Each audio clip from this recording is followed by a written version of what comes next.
en avant, match numéro 3. C'est parti dans cette semaine à 2 rencontres, chers amis guingampaises et guingampais.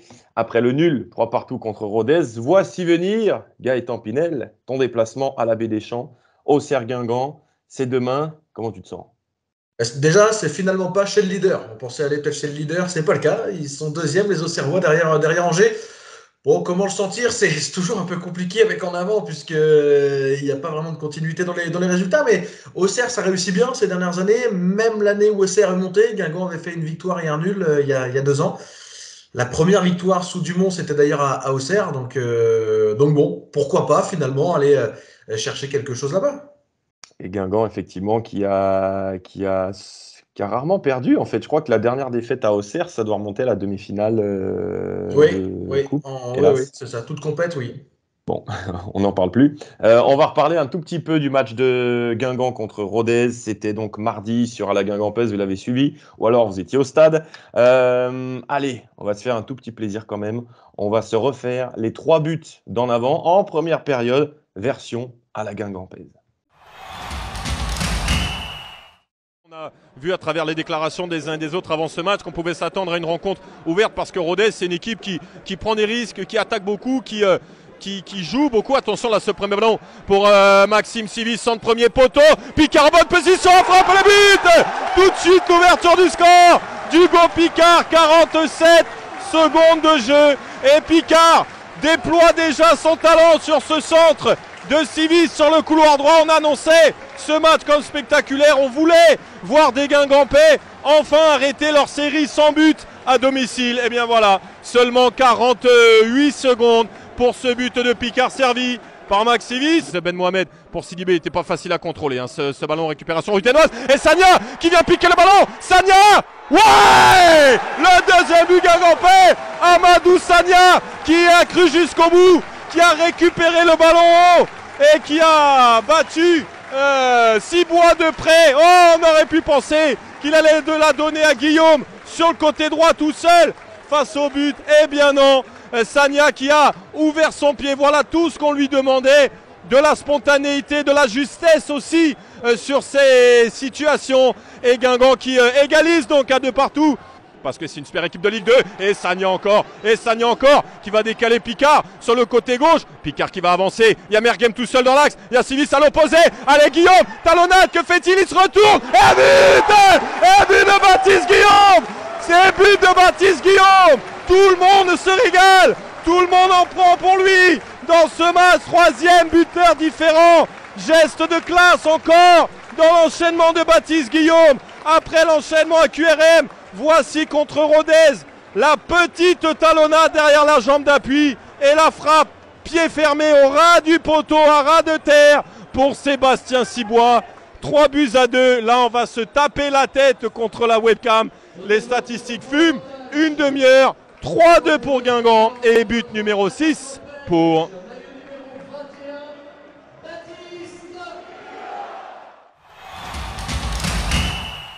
Et puis dans ce match, alors Guingamp a été rattrapé, Gaëtan, par une fragilité défensive toute neuve, hélas, malgré une efficacité offensive retrouvée. On y viendra dans quelques instants. Vous voyez les thèmes d'ailleurs en bas de votre écran. Avant de parler de l'attaque, il faut parler aussi forcément de ces occasions ratées. Alors, plus ou moins logiquement, il y a le coup franc sur la barre de Louisère. Oui. C'était à 2-1 pour Rodez, à quelques centimètres. C'était pleine lucarne pour Louisère et on allait s'exclamer oui Youssouf une nouvelle fois. Le penalty, malheureusement, de Sivis également. On le revit dans les conditions du direct. Guingamp à la mi-temps, les Sagna peut-être qui passe devant. Sagna qui passe devant et penalty. Mais qu'est-ce que Fred Danté, je te le demande, je m'en vais. C'est quoi ce match? Qu'est-ce que c'est que cette affaire? Tout le monde est à la buvette, tout le monde est dans les loges. Mais attendez un peu, qu'est-ce que c'est que ce match? Penalty pour Guingamp d'entrée dans cette seconde période. Et c'est Maxime Sivis qui se charge du penalty ce soir. Guingamp qui a été très malheureux depuis le début de saison sur ces penaltys. Alors là, forcément, c'est un moment important, un moment capital pour reprendre l'avantage dans cette rencontre. Allez, Max, sois concentré. frappe bien dans le ballon, mène-nous ce but au-dessus.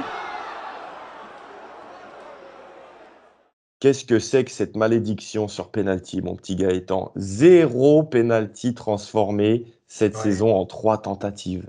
C'est très bizarre, hein. C'est très bizarre parce que, en plus, ce sont 3 tireurs différents, à des moments aussi différents, plus ou moins. Alors bon, Elwazani et Sivis, tous les deux, c'était à peu près en début de deuxième mi-temps. Courtel, c'était en fin de match, à l'entame du dernier quart d'heure, mais voilà, c'est sur des adversaires aussi qui, pour certains, jouent le maintien, d'autres non. Enfin, vraiment des contextes à chaque fois différents, sauf que tous étaient à Roudourou. Mais ouais, c'est assez bizarre. Autant celui d'El-Ouazzani était pas si mal frappé. Le gardien était quand même allé la chercher. Autant les deux autres, c'est vrai qu'ils ne sont pas tellement bien. Bon, Sivis, c'est au-dessus, donc forcément pas bien frappé. Courtes n'était pas tellement bien frappé non plus contre Dunkerque, hein, sur la deuxième journée. C'est une explication déjà à ça, évidemment. Après, c'est vrai que quand même, 3 de rang, avec 3 tireurs différents, ça arrive pas souvent.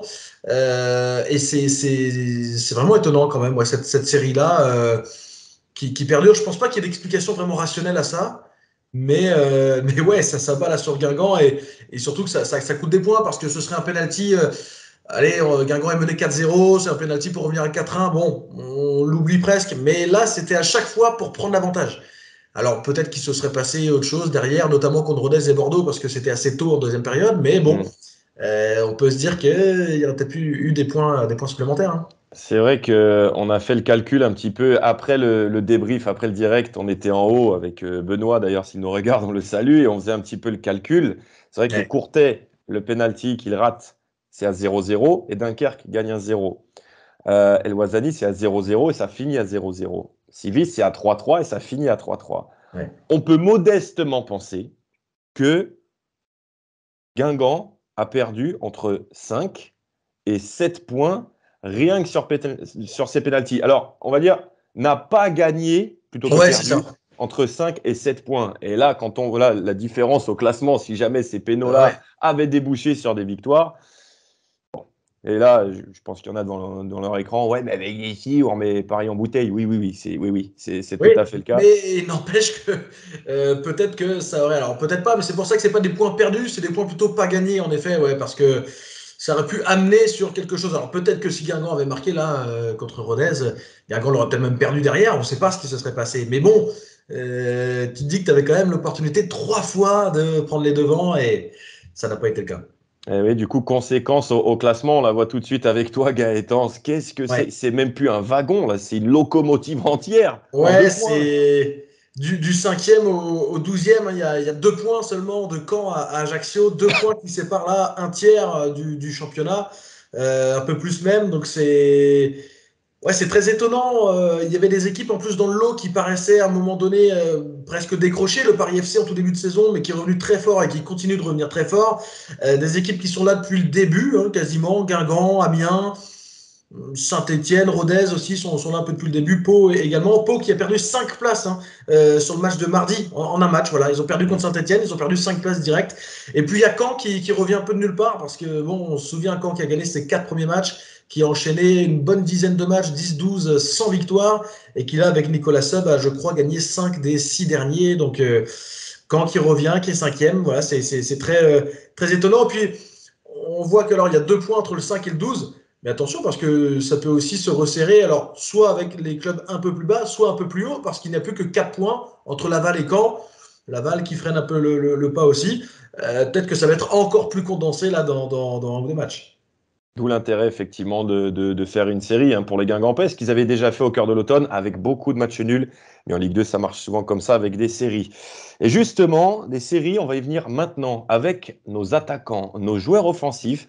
On avait réfléchi à ce thème-là avant Guingamp-Rodez. Eh bien, visiblement, ça a un peu porté chance à nos joueurs offensifs parce que Sagna a été buteur, Picard a été buteur et passeur. Ce sont des joueurs, vous allez le voir, qui restaient avant Rodez sur des très très longues séries, voire des très très très longues séries pour Picard, sans but ni passe décisive. Regardez, Amadou Sagna avant Rodez, c'était 0 but et 0 passe sur ses 7 derniers matchs, toutes compétitions confondues. Il avait été passeur pour Guillaume à 3, Mehdi Merguem, de son côté, 0 but et 1 passe. Alors maintenant, on peut actualiser sur les 10 derniers matchs parce qu'il n'a pas été décisif contre Rodez. Picard, vous le voyez, c'était la plus longue série. 0 but, 0 passe d'ess sur les 17 dernières apparitions de Picard avant son match intéressant quand même contre Rodez avec un but et une passe décisive et puis plein d'autres choses aussi. Et El Ouazzani, vous voyez, qui lui aussi est en panne sèche, 0 but, 0 passe depuis maintenant 9 matchs en comptant Rodez. Son dernier but, c'était contre Auxerre. Et ben voilà, sur coup franc direct, donc c'est peut-être le moment aussi d'arrêter la série Ouais. pour lui. Il y a un seul joueur qui est régulier en ce moment, c'est Baptiste Guillaume, qui sur ses 6 derniers matchs a marqué 4 fois. On se souvient même aussi de son entrée à l'AG Caen où il fait la passe décisive pour Sidibé. Comment t'expliques ça, Gaëtan on disait durant la trêve qu'on en attendait plus des joueurs offensifs. Là, les stats l'illustrent parfaitement. Ouais, je pense qu'il y a… Bah, déjà, il y a des joueurs qui n'ont peut-être pas été aussi performants que ce qu'on attendait. On a peut-être voulu trop croire en certains joueurs trop vite. Hugo Picard, par exemple, qui avait fait une super deuxième partie de saison. En tout cas, il y avait de super promesses qui étaient nées de la deuxième partie de saison l'année dernière. On a peut-être voulu qu'il soit un peu le chef d'orchestre trop vite aussi de cette équipe. Il a marqué en plus dès la première journée à Annecy. 6e journée, une passe décisive. Bon, ça partait plutôt bien. Et c'est vrai qu'il a un peu accusé le coup. Là, contre Rodez, pour le coup, il a bien été décisif. Donc ça, c'est une bonne chose. L'autre explication, c'est peut-être aussi, alors pour Baptiste Guillaume, qui actuellement est décisif, mais ne l'était pas sur le début de la saison, ça laisse quand même penser que c'est un joueur un peu diesel, hein, parce que l'année dernière, c'était ça aussi. La première partie avait été laborieuse, et puis ça avait été bien mieux en seconde partie. Il marque Là, son premier but en Ligue 2 en janvier l'année dernière. Ouais, c'est ça, sur la 19e journée qui avait eu lieu en janvier. Et là, c'est un petit peu pareil. Il n'a pas été tellement décisif au début. Il avait marqué quand même un doublé contre Ajaccio. Il n'y a plus grand-chose ensuite. Et puis ça revient. Donc ça arrive déjà plus tôt que l'année dernière. Donc ça, c'est bon signe. Et El Ouazzani, je pense, c'est un peu comme Picard. On a voulu aussi peut-être lui donner beaucoup trop de responsabilités. Ou en tout cas, nous, en tant que suiveurs ou supporters, on a estimé que c'était lui qui allait sans doute avoir un peu les clés du camion, qui allait devoir porter l'équipe. Bon, il fallait peut-être pas lui donner autant de responsabilités d'un coup, même si je trouve que c'est plutôt bien géré avec Dumont, parce qu'il a été titulaire tout le temps, sauf contre Rodez, lorsqu'il a joué. Malgré tout, il a été dans pas une rotation, mais accompagné de différents joueurs. Il a eu des moments où il est sorti un peu plus tôt aussi pour sans doute souffler un peu plus, etc. Il y a Sagna, par contre, qui lui est décisif assez régulièrement quand même. Il a parfois des blocs, hein. Il va être décisif 3-4 matchs d'affilée, plus trop, ça revient. Mais ce qui est important, je trouve, dans cette stat-là, ou dans ce phénomène-là, c'est qu'ils ne sont jamais tous performants En même temps. en même temps, et surtout jamais tous moins performants en même temps. Il y en a toujours un ou deux qui arrivent à l'être, même quand d'autres vont moins bien. Donc ça, c'est quand même plutôt positif. Il y a toujours quelqu'un qui prend le relais de l'autre, donc ça, c'est pas mal. Ouais, même si à domicile, ça faisait un petit moment que Guingamp n'avait plus marqué. On écoute justement l'entraîneur Stéphane Dumont au sujet de ses attaquants qui sont, pour certains, redevenus décisifs mardi. Peut-être que ça peut être aussi un détail qui peut faire la différence cette saison. Oui, exactement. J'en ai discuté avec eux toute la semaine. Voilà, sur un plan purement d'efficacité, quand vous jouez excentré, voilà, des garçons comme Hugo, des garçons comme Amad, Baptiste, voilà, il faut être capable d'être plus décisif et ils l'ont fait ce soir. Et ce qui me plaît, c'est que malgré tout, on avait réclamé beaucoup de spontanéité, on avait beaucoup travaillé là-dessus, sur la spontanéité, et les buts sont malgré tout représentatifs de ça. Donc ça, c'est quelque chose de très positif. Maintenant qu'on a corrigé quelque chose, on en a perdu un autre aspect. Donc il faut qu'on arrive à regrouper les choses. Les offensifs qui retrouvent de la réussite, et il y en a un qui a failli l'être pour le coup dès son premier match. C'est Victor Lobry, arrivé de Saint-Etienne, vous le savez maintenant, cet hiver. Franchement, Pierre, on a tous cru déjà à l'histoire parfaite en fait pour démarrer ça. Ce but marqué devant le COP rouge, il va célébrer dans le COP avant qu'il ne soit refusé. On se dit waouh, l'image est belle. Ouais, alors tout le monde l'a vécu un petit peu différemment ce but parce que certains ont vu assez vite l'arbitre de touche lever son drapeau. Donc la joie a duré quelques millisecondes. D'autres y ont cru 4, 5, 6, 7 secondes, notamment Lobry, avec, je crois qu'il y avait aussi El Ouazzani et peut-être Sivis qui avait fini dans le COP. On revit ce moment d'ailleurs avec les conditions du direct. Bon, il y en a un qui l'a vu très vite, et d'autres un peu moins. Sidibé qui ressort sur Lobry. Allez, il faut jouer de manière spontanée. Lobry qui malheureusement ressort et redécale Mergem le long de la ligne de touche sur le côté droit. Mergem pour Lobry. Allez, qui a un peu d'espace là pour voir dévorer la profondeur. Oh, c'est bien joué. Sivis, Mergem en retrait. Lobry hors-jeu. Hors-jeu. Et ce qui est terrible en plus, Gaëtan, sur cette action, c'est que le juge de touche, d'une part, il lève le drapeau un peu tard, mais surtout, quand on revoit l'image, moi, à vitesse réelle, je suis persuadé qu'il y a hors-jeu, mais quand on revoit l'image, beaucoup moins. Ouais, moins, et il y a peut-être même pas du tout. C'est d'ailleurs Franck, un des supporters d'en avant, et sur Twitter, qui est assez actif, qui a mis une image, la capture d'écran, arrêt sur image, avec une ligne rouge là pour voir justement le placement du défenseur et de Mehdi Mergem au moment où le ballon lui est transmis, puisque le hors-jeu est de Mehdi Mergem au départ de l'action. Et là, en effet, difficile de voir le hors-jeu pour le coup, sans doute bien inexistant. Bon, c'est la belle histoire pour Victor Lobry attendra un petit peu. En revanche, des premiers pas, allez, plutôt convaincant pour Lobry. Ça n'a pas été tout feu tout flamme, mais quand même plutôt bien présent et s'est porté vers l'avant. C'est déjà ça aussi une bonne chose. On écoute d'ailleurs ce qu'en a pensé Stéphane Dumont de la première apparition de son nouveau joueur. Il a fait une rentrée à son image, avec de la projection, avec de l'activité. Aujourd'hui, c'est ce qu'on sait de Victor, et c'est pour ça aussi qu'il est là. Il nous amène un profil et une palette différente, avec beaucoup de projection, capable de jouer des deux pieds, capable d'aller combiner dans les couloirs et une nouvelle fois de se projeter dans la surface à l'image du but refusé. Donc voilà, une première très encourageante.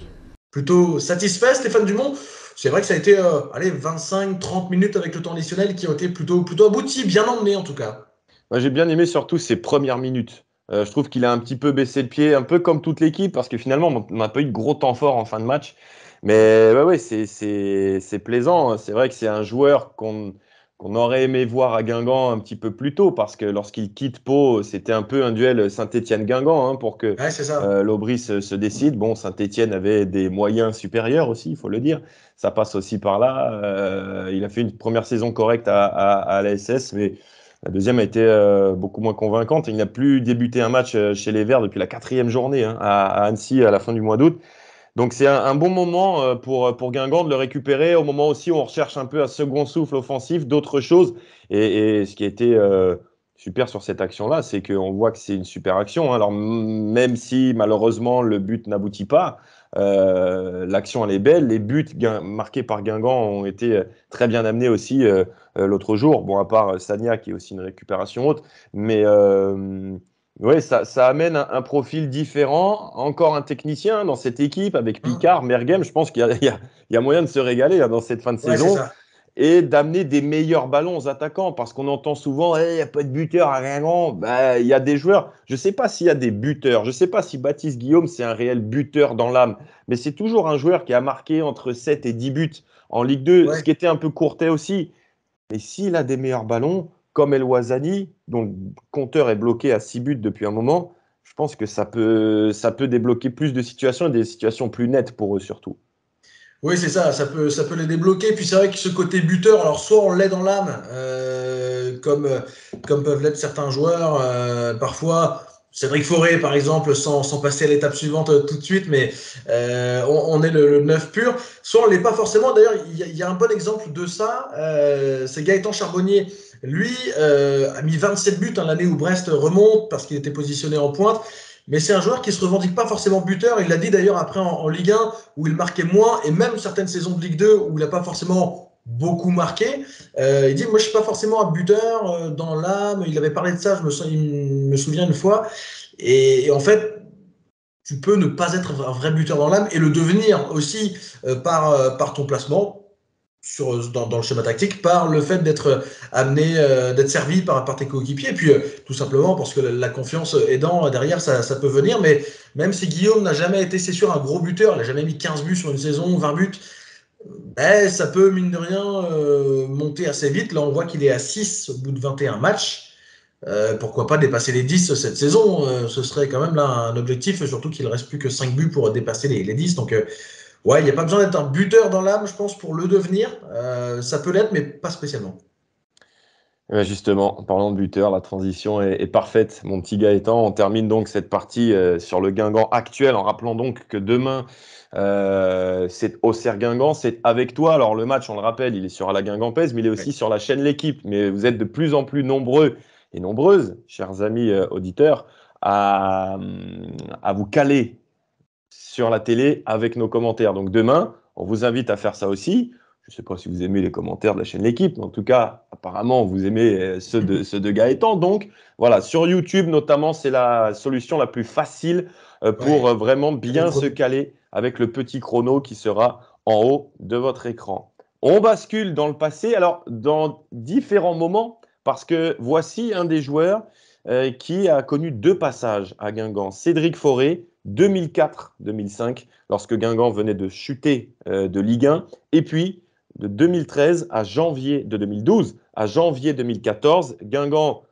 à ce moment-là, en 2012, vient de faire une année en Ligue 2 après avoir été promu de national. C'est l'année de la montée. L'année suivante, c'est l'année de la victoire en Coupe de France. Cédric Forêt fait partie de toutes ces aventures-là. Et franchement, Gaëtan, on a fait un podcast aussi avec Cédric Forêt qui sera disponible lundi. Lundi, le podcast sur Concarneau Guingamp, enregistré avec Stéphane Quimper, qui lui jouait à Concarneau à ce moment-là. Franchement, Cédric Forêt, c'est un très très bon client. Ouais, clairement, on s'est régalé pendant toutes ces minutes-là. Il n'avait pas la mémoire sur tout, mais en lui rappelant quelques petits trucs, ça lui revenait. Il avait des anecdotes, des petites choses. C'était assez croustillant. Ouais. La pause ancien avec Cédric Forêt en intégralité, c'est maintenant. La pause ancien, aujourd'hui, nous avons le plaisir, moi je vais le dire tout de suite, d'avoir une idole de jeunesse. Voilà, un des joueurs qui m'a donné envie d'être un buteur, très modeste à mon simple niveau. Cédric Forêt, salut Cédric. Salut. Alors, on va revenir dans cette interview sur tes 2 passages à Guingamp, parce que tu as joué 77 matchs en rouge et noir pour 23 buts. Premier passage 2004-2005 en Ligue 2. Deuxième passage entre juillet 2012 et janvier 2014 avec une partie de Ligue 2, la montée et les premiers mois aussi de Ligue 1. Première question, Cédric, qu'est-ce que tu deviens? Eh ben, aujourd'hui, je suis entraîneur en l'équivalent de la Nationale 1 en France, ici en Belgique, à Namur. Donc voilà, j'ai franchi le pas de devenir entraîneur après réflexion. Et puis aujourd'hui, ben, ça se passe très bien. J'apprécie mon métier, j'aime mon métier. Je ne pensais pas avoir les qualités et avoir la patience pour être entraîneur. Je voulais plus être dans un staff dans l'ombre plutôt qu'être en premier plan. Mais aujourd'hui, c'est vraiment quelque chose que j'apprécie. J'adore le contact avec les joueurs, avec mon staff. Voilà, je passe beaucoup de temps à regarder des matchs des équipes adverses parce que j'ai quand même un staff restreint par rapport à certains clubs.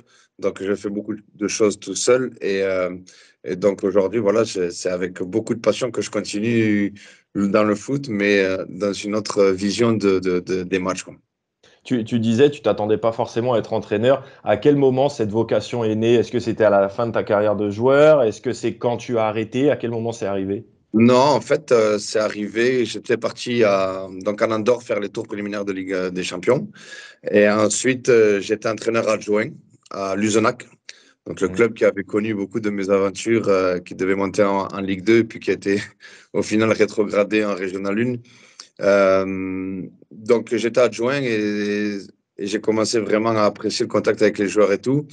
Et je me suis rendu compte que, à l'époque, c'était Pédémas, l'entraîneur, Olivier Pédémas. Je me suis rendu compte que ben, j'avais beaucoup, lors des matchs et lors des entraînements, j'avais beaucoup d'idées et tout.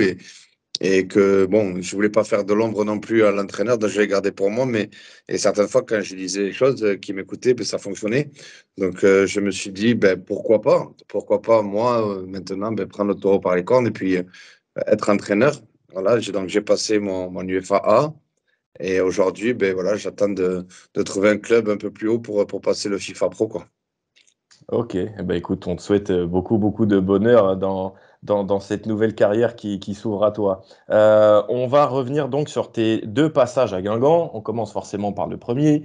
2004-2005, on resitue le contexte peut-être pour les plus jeunes. Guingamp vient d'être relégué en Ligue 2 après 4 saisons de Ligue 1, notamment celle de 2002-2003 où Guingamp était tout feu tout flamme. Le retour sur terre a été compliqué. Dans quel état tu trouves le club en 2004-2005? Parce que à ce moment-là, Guingamp affiche ses ambitions, veut remonter en Ligue 1 le plus vite possible, se construit une équipe aussi très intéressante.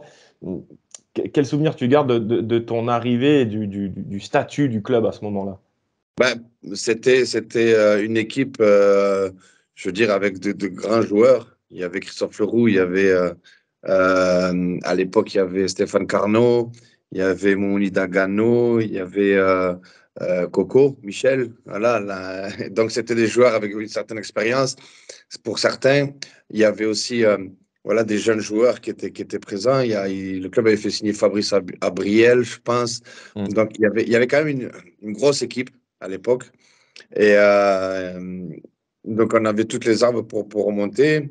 Il y avait des ambitions, mais voilà, c'est là que j'ai commencé à découvrir entre guillemets, mais que les clubs qui descendent en Ligue 2, même s'ils affichent beaucoup d'ambition, c'est pas évident. C'est pas évident. Donc, et on a mal commencé la saison, si je me souviens bien. Et après, même moi, ça a été très compliqué les premiers mois, sincèrement, parce que j'ai eu un choc déjà psychologique. Je veux dire que je partais de Toulouse. C'était mon premier départ. Et j'arrivais voilà, en Bretagne, loin de tout le monde, tout seul. Parce que mon ex-femme et ma fille n'étaient pas là encore, mais mon ex-femme était encore à Toulouse. Donc, ça a été assez compliqué les premiers mois. Et au fur et à mesure, voilà, j'ai pris goût à tout ça et ça s'est mieux passé. Mais c'est vrai que quand je suis arrivé, le club quand même avait de belles intentions pour monter en Ligue 1, quoi. Et c'est vrai, tu parlais de cette méforme, on va dire, au début de saison. C'est très simple de le voir rien qu'aux statistiques, parce que tu marques 13 buts en Ligue 2 cette année-là, mais seulement 2 buts jusqu'au mois de mars. Et par contre, à partir du mois de mars, 9 matchs, 11 buts. Comment tu expliques ce décalage-là et le fait que tu aies trouvé l'efficacité? Tu sais, avant d'être un joueur de foot, on est des hommes. Et je veux dire, il y avait beaucoup, beaucoup de choses qui s'étaient passées. J'avais eu un souci familial aussi avec la perte d'un enfant quand je suis arrivé. Donc, il y avait beaucoup de choses qui rentraient en considération. Voilà, et c'était pas évident de m'adapter. Et puis, voilà, ensuite, euh, la, la grossesse, ma fille qui allait naître et tout est redevenu, on va dire, tout est rentré dans l'ordre, tout s'est à nouveau bien passé. Et voilà, il manquait plus que je retrouve le plaisir dans le football. Je ne veux pas dire que je l'avais perdu, mais c'était pas évident. C'était pas évident. Et donc, voilà, j'ai mis les choses au clair avec, à l'époque, Noël Le Graët, en lui disant ce qui s'était passé, ce qui est arrivé. Et donc, voilà, et au fur et à mesure, avec le coach qui était à l'époque Yvan Pouliquen, voilà, on a discuté, et puis tout a été mis à plat. Et puis la suite, voilà, comme tu l'as dit, c'est 11 buts en 9 matchs, et j'étais content. Voilà, j'étais content de bien finir la saison. Ouais. Et justement, nous, on avait eu beaucoup de regrets en tant que supporter hein, en fin de saison, parce que je crois que tu étais prêté par Toulouse. Ouais. Et tu t'en vas, je crois que tu t'engages libre à Istres juste après. Pourquoi tu n'avais pas pu ou voulu rester à Guingamp après cet été 2005? Bref, j'avais, je veux dire, j'avais pas eu avec à l'époque, bon, j'ai pas mis du casser du sucre sur le dos parce que j'ai déjà fait une fois, mais avec Noël Le Graët, je veux dire, sa façon de me parler, sa façon d'être quand ça allait pas et tout, il me traitait, voilà, c'était assez dur. Au lieu de soutenir, lui, il enfonçait. Mm. À l'époque, je pense que les plus anciens s'en souviennent, j'avais un élastique dans les cheveux. Oui. Et après chaque défaite, j'en prenais pour mon grade, hein, que je passais plus de temps à me remettre l'élastique à jouer au foot, qu'il allait m'installer un miroir dans le casier. Et, euh, et donc, ça, c'est des choses que j'ai retenues parce que, comme j'ai un proverbe qui dit j'encaisse j'observe, je dis rien, mais j'ai une bonne mémoire. Et d'un coup, comme ça allait mieux, il me caressait dans le sens du poil. Et j'aime pas les gens comme ça. Je veux dire, c'est dans la difficulté qu'on doit aider les autres et non pas les enfoncer. Et puis quand ça va bien, ah, t'es le meilleur, t'es le plus beau. Et ça, je veux dire, c'est une chose qui a pesé dans la balance quand on m'a demandé de rester. Mhm. Et c'était vraiment pas par rapport aux supporters ou quoi que ce soit, parce que les supporters, c'est normal. J'arrive de Toulouse, meilleur buteur de Ligue 2, j'ai mis 10 buts en Ligue 1 et je mettais pas un pied devant l'autre quand je suis arrivé. Mhm. C'est normal que les supporters ils soient pas contents parce Mhm. que ils aiment le club, ils aiment ils ont l'amour du maillot et pensaient que voilà que je trichais. En fait, non, je trichais pas. Il y avait beaucoup de choses qui s'étaient passées, mais euh, j'ai longtemps réfléchi quand même avant de dire non. Mais Parce que la possibilité existait. Guingamp, oui, tu avais oui, fait une proposition. oui, il y avait même les supporters à l'époque. Je sais pas si tu t'en souviens, ils avaient fait une chanson «Faut rester là». Ouais, ah bah oui, oui, je m'en souviens très bien. Ouais. Voilà. Ouais. Euh, et donc j'étais touché par cet attachement. Et ensuite, ben, moi, voilà, j'avais surtout mal vécu ce passage-là. Mhm. Et ça m'était resté un peu à travers de la gorge parce que je veux dire que si il avait été conciliant et qu'il comprenne un peu ce qui m'arrive, au lieu de chaque fois de me taper dessus avec un bâton, je pense que j'aurais pu rester. Mais voilà. Et j'avais aussi l'envie peut-être de revenir à Toulouse parce que j'étais jeune, parce que j'avais envie de jouer encore peut-être pour Toulouse et je savais que ça m'avait beaucoup aidé, ça m'avait beaucoup fait mûrir le transfert à Guingamp, le prêt à Guingamp et mais malheureusement voilà, Ali Rachidi est arrivé, m'a dit une fois que j'avais dit non à Guingamp que je ne resterais pas à Toulouse donc il fallait que je trouve quelque chose. Et donc, tu pars à Istres, puis au Mans, où quelques mois plus tard, 17 janvier 2006, tu reviens jouer à Guingamp, un quart de finale de Coupe de la Ligue. Et oh, comme par enchantement, tu marques pour Oui. le Mans devant le Cop Rouge. Quel souvenir tu gardes de ce match-là? Est-ce qu'il y avait un petit air de revanche ou Non. pas? Non, il n'y avait pas d'air de revanche parce que comme j'ai dit, euh, en marquant ce but, je décevais les supporters. Et j'apprécie énormément les supporters de Guingamp et je l'ai mis il n'y a pas longtemps sur Twitter. Mm. Donc, il n'y avait pas un air de revanche. Et il y a une anecdote quand même sur ce match. C'est que le matin, il a fallu que j'aille monter à Paris, signer des papiers, et que le club de Guingamp, pardon, du Mans, avait loué un avion, un petit jet privé, pour revenir la fin de matinée à Guingamp. Et, et quand j'arrive à l'aéroport à Paris, c'était du Bourget, et j'étais avec le responsable du Mans, et je lui dis, c'est quel notre avion? Et il y avait des jets, des gros jets de partout. Hein. Je dis, c'est lequel? C'est celui-là, c'est celui-là. Il me dit, non, non, non, non. Attends. Et on arrive, à un moment donné, il y a un avion, un coucou qui rentre dans ma maison, dans le salon. 4 places. Il me dit, c'est celui-là. Je dis, t'es sérieux? En plus, il y avait du vent, de la pluie. Et je suis arrivé à l'aéroport de Saint-Brieuc. Les portes de la cabine étaient ouvertes et l'avion, il faisait comme ça, comme ça. Un coup, je voyais la piste, un coup, je ne la voyais plus. J'avais mal au ventre, mal à la tête. J'ai failli vomir. Et j'ai dit, c'est pas possible, je vais mourir aujourd'hui, c'est pas possible. Et on a atterri. Et après, je suis allé rejoindre les joueurs à l'hôtel et tout. Et le soir, voilà, je joue et je marque contre Guingamp et on est qualifié. Et c'était quand même voilà, une fierté pour moi parce que c'était mon premier match, mais j'avais de la déception par rapport à, aux supporters, mais j'étais content de revenir à Guingamp jouer un match. Quoi. Voilà. Et alors, donc, tu es parti de Guingamp et tu reviens en 2012. Le panorama a complètement changé. C'est Gourvenec à la tête de ce club qui n'a plus forcément le costume du relégué et ancien gros de Ligue 1, mais plutôt du petit qui venait de National. Guingamp avait fait une saison de Ligue 2 avant que tu arrives, donc à l'été 2012. Bon, tu n'as pas eu la même réussite hein, que sur ton premier passage, mais paradoxalement, tu as réussi à monter en Ligue 1 avec Guingamp. Ce que tout le monde voulait devoir faire en 2004, tu l'as réussi presque 10 ans après. L'histoire, elle est quand même un peu belle. Ben, et ce que je dis, je ne mens pas. Euh, Quand Gourvenec m'a appelé à l'époque, il fallait que Anthony Knockert parte. Et il y avait d'autres clubs qui m'ont appelé. Hein. Parce que j'étais sans club, Reims ne m'avait pas gardé. Je venais terminer meilleur buteur de Ligue 2. Euh, Mais je voulais aller à Guingamp parce que je savais que j'allais monter en Ligue 1. C'était écrit, je le savais. Avant d'arriver à Guingamp, je savais que voilà, j'allais monter avec Guingamp cette année-là. Pourquoi? Ben, pour moi, dans la vie, il n'y a pas de hasard. Pourquoi 10 ans après, je reviens à Guingamp? Pourquoi la dernière fois que je suis venu, que je suis parti, que je suis arrivé à Guingamp, le club venait d'arriver en Ligue 2. Et là, c'était, voilà, je reviens à Guingamp 10 ans après. Donc, en fait, c'est la boucle est bouclée, quoi. Et je savais très bien qu'on allait remonter cette année-là.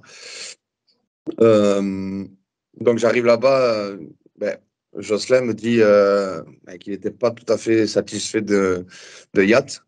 Et donc, qui me veut pour jouer. Je dis, moi, je vais venir, il n'y a pas de souci. Donc, je veux dire, les conditions, elles se sont vite retrouvées. On est allé vite là-dessus. Et comme je venais d'arriver en retard, ils ont joué le premier match et moi, je faisais ma préparation. Je n'étais pas qualifié. Donc, Ayat, Mousse, marque. Et après, voilà, il a enchaîné. Et puis, l'entraîneur, qui est Jocelyn, il me dit, genre, je suis désolé, quoi. Je ne pensais pas à ça. Ouais. J'ai dit, coach, je m'en fous. Peu importe qui marque, qui joue. Au final, si on monte, tout le monde sera heureux. À la fin, tout le monde sera gagnant. Et moi aussi, même si j'ai pas beaucoup de temps de jeu. Et c'est ce qui s'est passé. Voilà, c'est ce qui s'est passé. Et justement, sur cette saison, tu marques que 4 buts, mais il y en a un, je ne sais pas si tu partages mon avis, qui est super important. Je crois que c'est en février ou mars contre Non. Nantes. Vous Ouais. êtes mené 1-0, il doit rester un quart d'heure à jouer. Tu rentres, tu marques sur ton premier ballon Oui. et vous gagnez 2-1. Et ça fait partie de ces matchs-là contre les concurrents directs que vous arriviez toujours à arracher. Voilà, s'il y avait un but à mettre dans la saison, finalement, c'était peut-être le plus important, non? Oui, c'est celui-là. Oui, c'est celui-là. Il y a au Mans aussi, c'est mon Au Mans, premier ouais. but. Je veux dire, c'est les deux. C'est celui-là et je veux dire, j'en ai pas marqué beaucoup, mais j'en ai marqué les deux que j'ai marqués contre Le Mans et contre Guingamp, c'était des buts importants. Et je sais que quand je rentre contre Nantes, voilà, c'est un après-midi, je crois, si je me trompe pas. Mm. Le stade est plein et premier corner, je marque sur corner, je crois, si mes souvenirs sont bons. Ouais. Donc voilà, ensuite, on gagne 2-1 avec Moustapha qui marque le deuxième. Donc c'était un peu mon rôle. J'étais plus âgé que certains et peu importe le temps que je jouais, il fallait que je donne le maximum quand je rentre. Donc c'est ce que j'ai essayé de faire le mieux possible. Et ton meilleur souvenir à Guingamp, c'est quoi? C'est ce but-là? C'est sur ton premier passage? C'est la montée? Qu'est-ce que c'est, là, si tu as un souvenir à garder maintenant? Toutes les saisons que j'ai vécues à Guingamp, voilà, je garde de très bons souvenirs. Euh, j'ai, voilà, je regrette rien de ce qu'il y a eu à Guingamp, sincèrement, que ce soit dans les bons ou les mauvais moments, ça a toujours été agréable. Et on m'a toujours dit, au début, les Bretons, ils sont durs, mais quand quand tu as leur estime et que tu es rentré dans leur cœur, tu vas voir que tu seras bien. Et en fait, c'est ce qui se passe, c'est ce qui s'est passé. Et sincèrement, voilà, je suis parti de Guingamp avec beaucoup de souvenirs, d'amour pour ce club. Faut que je le dise parce que c'est un club qui compte beaucoup pour moi. Et aujourd'hui, voilà, j'ai tous les moments que j'ai vécu à Guingamp, c'est des bons moments. C'est une belle région. J'ai adoré habiter là-bas. Donc voilà. Et puis j'adorais quand certaines mamies venaient après les matchs nous apporter des crêpes. C'était merveilleux. Donc voilà, il y a beaucoup de bonnes choses que j'ai eues à Guingamp, quoi. T'es pas le premier buteur à nous parler des crêpes. Il y a Bruno Rodriguez aussi, il n'y a pas longtemps, qui nous en avait parlé. Ouais. Est-ce que le fait que tu partes comme ça, alors arrête-moi si je me trompe, un petit peu par la petite porte, en janvier, tu avais très peu joué, je crois que c'était 130 minutes en Ligue 1. C'était obligatoire pour toi de partir pour avoir du temps de jeu? Est-ce que voilà, dans la hiérarchie, tu étais un petit peu loin cette année-là? Oui, enfin, obligatoire, oui et non, hein. J'étais bien, même si je faisais pas beaucoup de matchs, ça se passait bien. Pour moi, la plus grande, je suis peut-être parti, oui, par la petite porte. Et encore, je veux dire, pour moi, je suis parti avec les honneurs parce que pour moi, la plus belle phrase que j'ai eue en partant, c'est Jocelyn Gourvenec qui me l'a donnée. Il m'a dit, si j'avais que des joueurs comme toi, ça serait facile d'entraîner un club. Parce que il m'a dit, tu as été irréprochable. Et même Laurent Defem l'avait dit, tu as été irréprochable, tu n'as pas beaucoup joué. Et tu as toujours été présent aux entraînements, tu as toujours été voilà, sérieux, tu as toujours été quelqu'un qui a pas fait de vagues. Et c'est ça, pour moi, la plus belle récompense, en fait. C'est que le staff, le président et tout me dit ça. Et même, il n'y a pas beaucoup de gens qui le savent, Guingamp a fait un chèque à Charleroi pour que je ne perde pas mon salaire cette année-là. Parce que Charleroi n'avait pas les moyens de payer le salaire que j'avais. Et donc, Guingamp a fait ce chèque pour que je puisse profiter encore de 6 mois du salaire que j'avais à Guingamp. Donc ça, c'est une preuve, pour moi, c'est une preuve, c'est une belle victoire. C'est une belle victoire. Donc voilà, mais tout le monde était triste que je parte, des joueurs. Et donc voilà, c'est comme ça fait partie de la vie d'un footballeur. Mais si je voulais continuer à jouer, il fallait que, bien sûr, que je parte. Parce que j'avais dit à ma femme, c'est simple.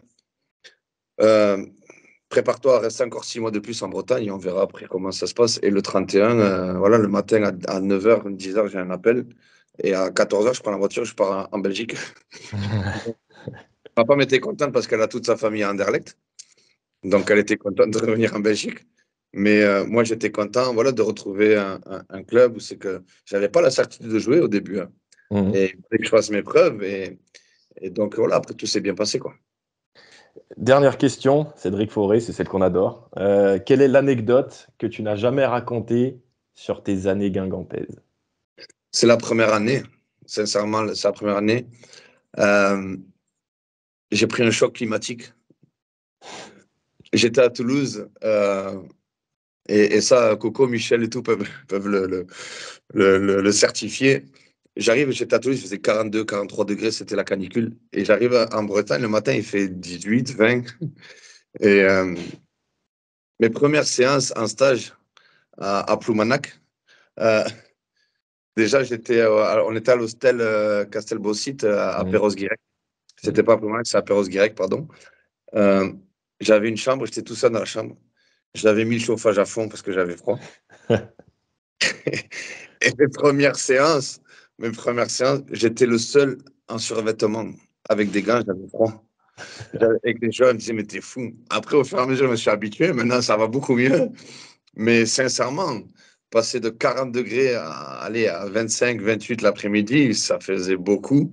Et j'avais froid. Donc, même, il y avait Toff Leroux, Stéphane Carnot, Coco Michel qui étaient venus dans ma chambre pour me saluer, enfin, pour qu'on puisse parler un peu. Et ils m'ont dit, mais t'es fou. Je dis, ouais, je suis fou. Moi, il y a un jour, il faisait 42 degrés. Et là, il fait. Donc, c'est l'anecdote que j'ai eue. Après, oui, il y a plein, il y a des petites histoires, des mamies qui me donnaient des crêpes, voilà, les galettes, j'ai goûté mes premières galettes, le kouign-amann ou tout. Donc, c'était vraiment je garde de très bons souvenirs de Guingamp. Et puis, pourquoi pas un jour venir entraîner le club si tout se passe bien, que j'ai mes diplômes. Mais bon, pour l'instant, Stéphane fait du très bon travail, donc voilà, mais si un jour j'ai mon diplôme et que Guingamp cherche un entraîneur, je enverrai mon CV, c'est sûr. On garde la séquence, voilà, si les dirigeants nous regardent, c'est enregistré. Merci beaucoup, Cédric Fauré. À bientôt, merci. À bientôt. Voilà, on vous avait prévenu, ça valait son pesant d'or, cette interview de Cédric Fauré. On va aussi vous la couper pour la mettre dans la playlist. La pause ancien, ça tombe bien parce que c'est le numéro 10 de la pause ancien, après Gomis, Muyumba, Bruno Rodriguez, etc. Vous pouvez retrouver toutes ces interviews d'ailleurs sur notre chaîne YouTube dans la playlist La pause ancien. Voilà, c'est aussi simple que ça à déguster 24 heures sur 24, 7 jours sur 7, quand vous voulez. Et en parlant de numéro 10, je vais passer à mon maillot, mon petit Gaëtan. Le maillot de la semaine. Et regarde donc, ce maillot, il est très spécial. Il a été porté seulement durant un seul match. Est-ce que tu es capable de me retrouver le match? Ah oui. Monaco-Guingamp en Coupe de la Ligue 2004-2005.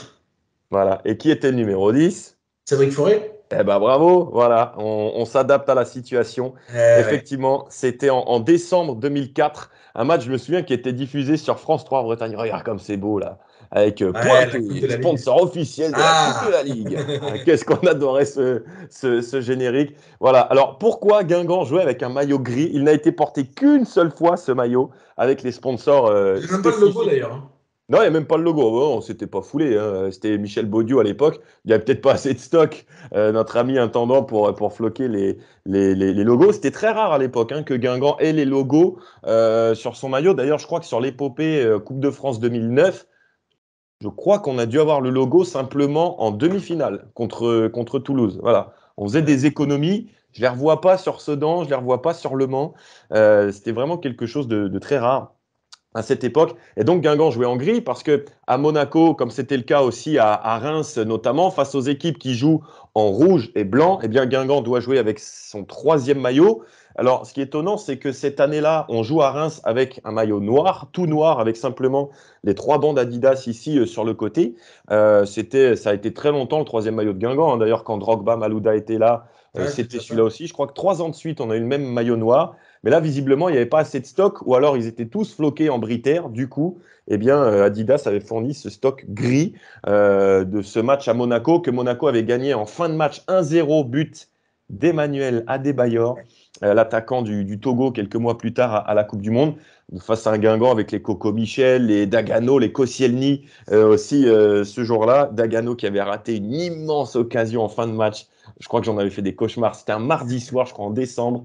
J'avais Ouais, regardé c'est ça ça. sur ma petite télé avec le magnétoscope. Je crois que j'ai dû hurler sur cette occasion-là. Voilà donc pour ce petit maillot Coupe de la Ligue qui fait bien plaisir. Rubrique vintage maintenant. Alors là, on était sur du vintage aussi. Là, on va avancer dans le temps. On va revenir vers les années 2010-2020. On va pas aller très loin dans le temps. On va revenir sur un Auxerre Guingamp préparé dans une ambiance, je dirais, de cacophonie. Est-ce que ça te va aussi ce mot, Gaëtan? Oui, oui, ça résume bien la situation. On situe le contexte. Guingamp vient d'être relégué en Ligue 2. On est en août 2019. C'est quoi la quatrième journée? Quatrième journée. 4e journée de Ligue 2. La veille de ce match, psychodrame au Pro Parc. Conférence de presse de Bertrand Desplat, qui annonce que le capitaine, Lucado, est destitué de son brassard car il a des envies d'ailleurs. D'où la célèbre phrase « le départ ou le placard ». Sauf que un quart d'heure, une demi-heure plus tard, je ne sais pas si tu étais à ces conférences de presse, Non, Gaëtan. j'y étais pas, Non, non. tu n'y étais pas. Je regrette de ne pas y avoir été non plus.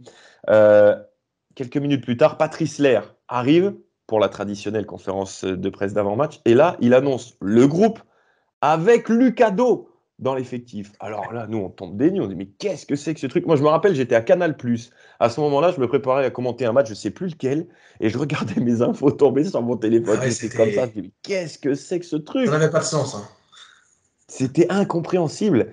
Et donc, bon, sur les réseaux sociaux, on se fendait de quelques tweets, etc. Alors non, on ne connaissait pas tous les tenants et les aboutissants, mais c'est vrai qu'on avait un petit peu chahuté Lucado. Et regardez le lendemain, c'est donc un match du lundi soir en Ligue 2, match décalé. Et regardez qui arrive en premier en sortant du bus à la Baie des Champs.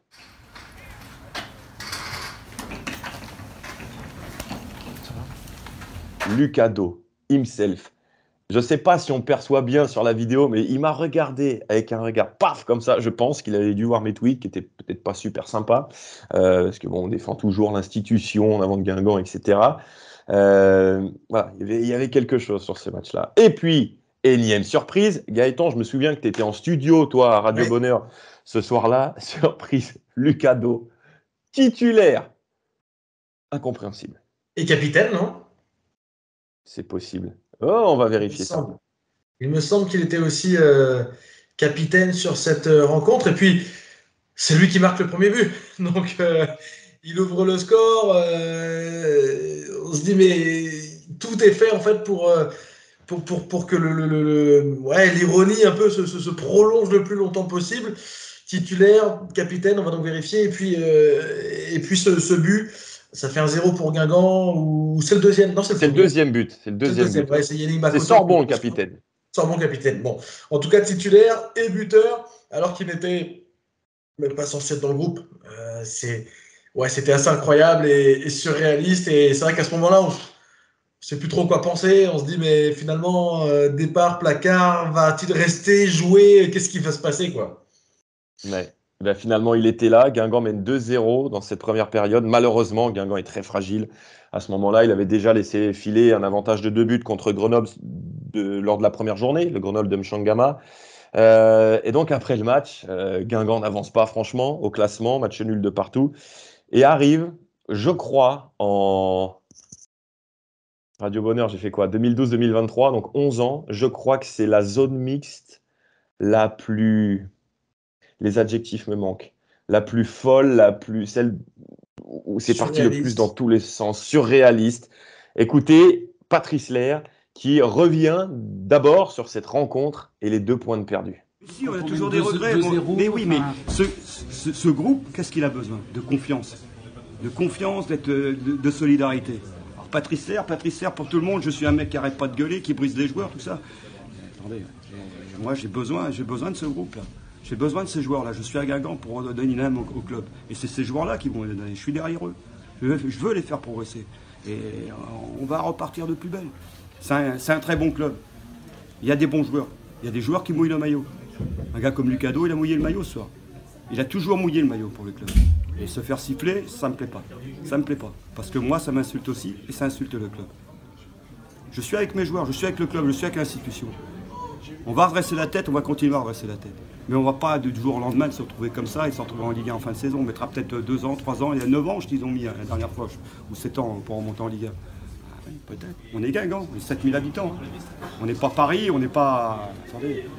Moi, ce soir, ils m'ont fait plaisir, vu leur investissement. Et je leur dis merci. Je leur dis merci parce que, bon, mon entraîneur, c'est vrai que c'est bien de voir réagir sur des titres comme ça. Et là, écoutez bien Patrice Lair, interrogé par notre collègue Éric Orenberger de Ouest France. Et regardez aussi les membres de la sécurité d'Auxerre derrière qui se demandent qui faisait ce barouf. C'était le dernier match de Lucado parce qu'on a été surpris de sa titularisation, vu ce qui s'est passé. Vous savez, quand je dis quelque chose, moi, je suis une tête de con, je suis vraiment breton. Pour moi, c'est fermé. Je veux garder Lucas, je veux garder Ludogla, et je veux avoir d'autres joueurs pour avoir un groupe plus costaud. Après, c'est très très bien. Je suis un employé. Mais je ferai tout pour garder les garçons. Lucas, je l'ai remercié ce soir. Je l'ai remercié, il a marqué. C'est dommage que ça ne soit pas celui de la victoire, mais c'est un symbole. C'est un symbole. Parce que c'est un garçon, c'est vrai, il a son caractère, il n'est pas toujours facile, mais c'est avec des gens de caractère qu'on gagne des matchs. Hein, c'est pas que des agneaux. Et ce soir, il a fait son match. En plus, il a marqué. Moi, je dis bravo. Chapeau, il a été costaud le ballon. Je veux garder Lucas, je veux garder Ludogla. Bah, finalement, il l'a gardé ni l'un ni l'autre. Et alors ça, c'est quelque chose pour ceux qui ont lu le livre Micro ouvert. Je raconte cette anecdote parce que le soir même, maintenant il y a prescription, je peux le dire. Le soir même, j'envoie un message à Lucado, mais très très tard, vers 1h du matin. Je ne sais pas si pour toi c'est pareil, Gaëtan. Des fois, après les déplacements, on a tellement le cerveau en feu qu'on met de très longues heures avant de s'endormir. Je sais pas si c'est pareil pour toi. Souvent, j'aime bien prendre le temps. Ouais. Voilà, donc surtout là, dans cette ambiance franchement malsaine qui rôdait autour du club à ce moment-là, j'envoie un message à Lucado, je dis écoute, je ne sais pas ce qui s'est passé, voilà, désolé si mes mots t'ont heurté, etc. Parce que je sentais dans le regard quand il m'a serré la main, quand il est arrivé, qu'il voulait me dire des trucs. Et en fait, il dit non, t'inquiète, je t'en veux pas, etc. Bon, il a quitté le club surtout parce que ses relations avec le président des Plats n'étaient pas au beau fixe. Et en fait, il m'annonce le soir même qu'il part à Nîmes le lendemain. Et donc, du coup, je me rappelle l'intervention de Patrice Lair. Je me dis, oh là là, je veux garder Lucas, c'est un symbole qui marque. Et tout le monde avait découvert le lendemain, hein, je crois que ça avait été officialisé, que Lucado partait. Sombre époque. Heureusement, ouais. C'est beaucoup plus calme en ce moment, depuis plusieurs mois et plusieurs années à Guingamp. Mais voilà, on profitait de Auxerre Guingamp pour revenir donc sur cette époque-là. Mais on n'avait pas perdu. C'est vrai, mine de rien, c'était pas si mal. Mine de rien, malgré le bazar ambiant, il y a eu de partout. On termine cette émission par le fameux challenge Profitrol, le quiz. On rappelle, on est à 1 partout depuis l'émission numéro 2. Alors là, on a fait moins de questions parce qu'on s'est rendu compte l'autre jour que le quiz faisait 10 minutes. On n'a pas envie non plus de durer des heures. Donc, 3 questions chacun, je crois, c'est ça? Ouais, c'est ça. 5 points à marquer. Qui engage? Attends, on a dit que c'était... Non, c'est à la française, comme au basket. Donc, c'est toi qui commence. Moi, je te pose la première question. Ok, c'est ça. Tu as perdu. Question actuelle sur l'en avant Guingamp. Quel joueur de chant a le plus grand nombre de minutes disputées cette saison? Joueur de champ. Alors. T'as pas une heure. Hein. Non. Je fais juste un tour. Je pense savoir lequel je vais dire, mais ouais, je vais dire Amin El Ouazani. C'est bon, bonne réponse. Ça se joue à 17 minutes près devant deux autres joueurs, Donatien Gomis et Maxime Sivis. 1727 minutes pour El Ouazani qui avait débuté tous les matchs de la saison avant mardi. Et là donc, on a Gomis et Sivis qui sont juste derrière. 1-0, Gaëtan. Alors là, j'ai fait une question Auxerre, en lien en tout cas avec Auxerre, et qui concerne Lionel Matisse. Lionel Matisse a-t-il joué plus de matchs avec Auxerre ou avec Guingamp? Il a plus joué avec Guingamp. Ouais, bonne réponse. Et ça joue pas à grand chose non plus. 284 avec Guingamp, 242 avec Auxerre. 42 matchs d'écart. Donc il n'y avait pas un différentiel non plus très, très important. Bon, un partout. Ouais. Elle est pas mal cette question. Alors, on va pas trahir de secret pour nos amis auditeurs. On est diffusé donc ce vendredi 26 janvier, mais on enregistre l'émission le jeudi 25. Et aujourd'hui, ça fait 6 ans depuis alors c'était 16e de finale de Coupe de France en janvier 2018, PSG Guingamp. Victoire du PSG, 4-2 devant en avant, avec, ce qui est bizarre, comme l'année suivante en Coupe de la Ligue, 2 buts sur penalty et marqués comme un an plus tard par Nbakoto et Thuram.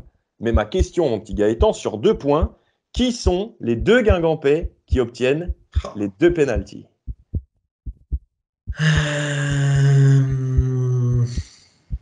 Alors, je vais me la péter. Il y en avait un, j'étais sûr de lui. Et l'autre, je l'ai trouvé un peu plus tard, mais j'avais les 2. Je dirais capable. Je dirais qu'il y en a un, c'est Nbakoto. C'est bon. Et l'autre, c'est celui-là que tu avais sûr ou... Non, c'est l'autre que j'avais sûr. Ouais. L'autre, moi, je dirais... Parce que je me souviens de la course de ce joueur.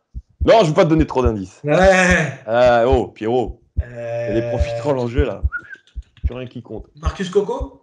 Bonne réponse. Il m'énerve celui-là. 3-1. Ouais, ce que je me souviens, j'avais dit, la tornade, Marcus Coco, parce qu'il avait fait une énorme course. Et je crois que c'est Meunier qui fait la faute sur lui. Bon, 3-1. Faut que je sois bon, là. Oui, nouvelle question sur 1 point. Ma dernière, elle sera sur 3 points, mais mes 2 premières sur 1 point. On a parlé des pénaltys, évidemment, avec les 3 ratés. Qui et contre quelle équipe a marqué le dernier pénalty de Guingamp? Il faut les 2 pour la bonne réponse. Qui et contre quelle équipe? Alors, attends. C'était en 87. Non, Ah non, je crois que je l'ai. Est-ce que c'était un pénalty en tout début de match? Oui. Je crois que c'est Livolan contre Laval. Ouais, c'est ça. Fin de saison dernière. Livolan contre Laval. Et je sais pas pourquoi, moi je l'avais oublié celui-là. Je pensais surtout en préparant le truc au penalty marqué à Nîmes la saison dernière. Mais bon, non, c'était bien celui-là. Dans mon esprit, moi je revoyais Courtet à Metz. Mais tu vois, j'ai oublié. Ouais, c'était plutôt ça. Dans la réflexion, mais il me semblait bien qu'on avait marqué en deuxième partie de saison un péno. Je crois que c'était au bout de 2 ou 3 minutes que Livolan avait marqué. Ouais, quatrième. Donc, dernière question. On a parlé tout à l'heure de la saison 2019-2020. Ok, on a le guide qui est là. Et je regardais la partie en avant Guingamp et je me dis, quelle question je voulais lui poser? Je vais te poser une question sur un joueur qui serait né le 16 février comme toi, mais j'en ai pas trouvé. Donc, je vais pas faire ça. Non, ça. Ah, mais il n'était plus à Guingamp à ce moment-là. Cette année-là, il y a un numéro de maillot qui est porté par 2 joueurs différents. Donc, quel est ce numéro de maillot? Et qui sont les 2 joueurs qui ont porté ce maillot? Il y a 1 point pour le numéro et 1 point si tu as les 2 joueurs qui l'ont porté. Alors 2019-2020, donc en Ligue 2, quoi. Ouais. Sachant qu'il y en a peut-être un autre, mais moi j'ai celui-là en tête. Ouais. Alors je réfléchis. N'hésitez pas, si vous êtes chez vous, si vous regardez cette émission en direct, notamment sur YouTube, commentez, hein, nous on regardera après pour voir si vous êtes aussi bon que nous ou que Gaëtan sur cette question. J'aurais dit, alors j'ai un petit doute, mais j'aurais dit le numéro 10. Avec qui? Ludovic Blas et Youssouf Mchangama. Écoute, c'est un numéro que j'avais pas, mais on va faire la vérification. J'ai dit que ça pouvait être le cas. Hein. Il me semble que Blas avait le 10. Ouais, c'est bon. Blas et Mchangama. Moi, j'avais pas celui-là. J'avais numéro 8 avec Do et Valdivia. Voilà, bonne réponse. Et ça fait 5 sur 5. Donc, j'avais dit, hein, les quiz peuvent être évolutifs. Donc là, il faut que je fasse un sans faute pour égaliser. Et il va y avoir beaucoup de choses, oui, à trouver. Mais c'est pas. Mais ceci dit, je pense que c'est la question presque la plus facile. On va voir. Venant de toi, je suis pas sûr. Tu as sorti la stat là, il y a juste après le match contre Rodez par rapport au meilleur buteur sous Stéphane Dumont. Oui. Donc on a parlé de ces buteurs-là, mais qui, en plus de Franz Di Piero, donc lui, il est déjà compté, a marqué plus de 15 buts pour en avant au 21e siècle en Ligue 2, que la Ligue 2. Un buteur, plus de 15 buts pour en avant au 21e siècle en Ligue 2. Et tu en as 6 à trouver. Donc okay. Un point pour deux noms à chaque fois. Ah, plus de 15 buts en cumulé? Pas sur une saison? Ouais, non, au total, de son passage. Donc déjà, il y a Forêt et il y a Tabaré.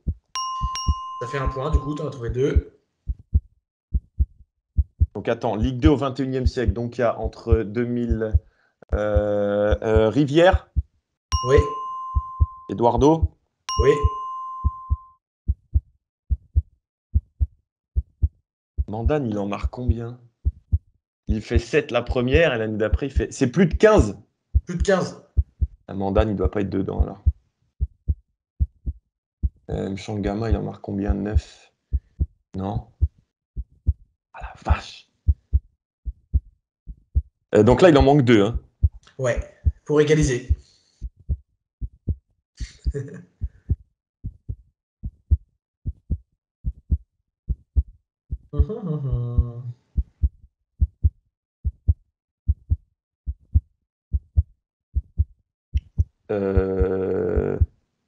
Gomis. Oui, Yannick Gomis. Et il faut l'autre si tu veux avoir les points. Le point qui reste. Tu es obligé de mettre un timer. Hein. Attends, Dagano, il en marque 13, mais l'année d'après, il en marque pas. Pas lui.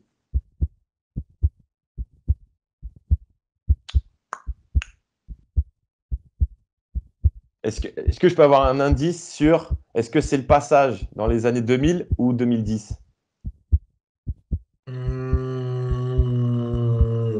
Il a fait un bout des deux. Hein? Ouais. C'est plus 2010, mais il a commencé dans les années 2000. Attends. Ah, Thibaut Giresse. Thibaut Giresse. Wouh! Qui est arrivé en 2009 et qui a fini en 2018. Mais ah ouais, non, en fait, quand je parlais de 2010, je pensais au passage 2004. Ah bah oui, je suis bête en plus. Non, il est dedans. J'ai rien dit. Voilà. Tu sais, je pensais plus au Jouffre, etc. Bon, bah, tu c'est pas... Ah bah, mais c'est comme ça, hein, c'est comme ça. C'est comme ça. J'ai chaud. Bon, les amis, juste avant de se quitter, on vous rappelle hein, sur le alaguingampes.com, vous avez nos petits produits dérivés, les casquettes qui vont bien. Tiens, elle n'est pas ma taille celle-là, vu le boulard que j'ai. Il y a aussi les mugs, il y a les décapsuleurs pour être super beau d'ici à la fin de saison. Et voilà. Là, tu vois, un mec qui est humble, bah, ça passe tout de suite la casquette. Hop. Voilà, super, on est là. Aussi, pour ceux qui veulent se rappeler de l'anecdote de Lucado à Auxerre, micro ouvert, là c'est sur le pierrehd.com, il n'y a pas plus simple, et donc à laguingampes.com pour être super beau avec nos couleurs. Il y aura peut-être d'autres petits produits qui vont venir aussi un peu plus tard, on est en train d'y travailler. Bon Gaëtan, bon voyage à Auxerre, 2 minutes d'arrêt. Bon, ramène-nous un point. Un point, on sera content, hein, ce sera déjà pas mal. Hein. Super. Allez les amis, Guingamp pèse, Guingamp paie. Bon match.